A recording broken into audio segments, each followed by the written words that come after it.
മൂന്നാറിൽ കാട്ടാനകളുടെ വിളയാട്ടം തുടരുന്നു. കാന്തല്ലൂരിൽ സർക്കാർ കെട്ടിടം കാട്ടാനകൾ തകർത്തു. കാട്ടാന പടയപ്പ ചെണ്ടുവാര എസ്റ്റേറ്റിൽ വ്യാപകമായി കൃഷി നശിപ്പിച്ചു. ലാൽകൃഷ്ണൻ വിവരങ്ങളുമായി തൊടുപുഴയിൽ നിന്ന് ചേരുന്നുണ്ട്. ലാൽ, വിവരങ്ങൾ.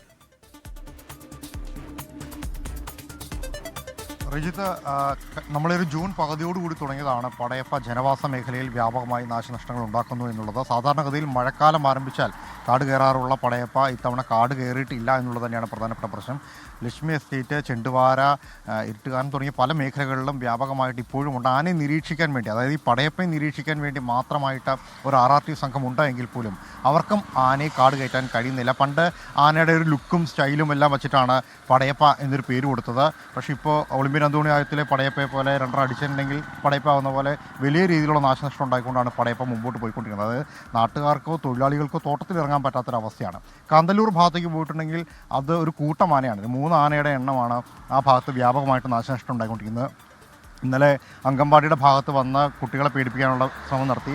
അതിനിടയിലാണ് ഈ പഴം പച്ചക്കറി വിപണന ലേല കേന്ദ്രം, സർക്കാരിൻ്റെ സ്ഥാപനമാണ്, അത് ഈ ആനക്കൂട്ടം തകർത്ത് കളഞ്ഞത്. അത് തകർത്ത് കളഞ്ഞ ആനക്കൂട്ടം ഇപ്പോഴും അവിടെ തന്നെ നിലയുറപ്പിച്ചിട്ടുണ്ട്.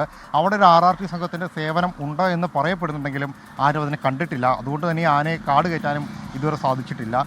വിനോദസഞ്ചാരികൾ ധാരാളമായിട്ട് വരുന്ന സമയമാണ്. മാത്രമല്ല, തൊടുപുഴയിൽ നിന്ന് വിശദാംശങ്ങൾ പങ്കുവെക്കുകയായിരുന്നു. ഇങ്ങനെ കാട്ടാന ശല്യത്തിൽ പൊറുതിമുട്ടി കഴിയുകയാണ് അവിടെയുള്ള പ്രദേശവാസികൾ.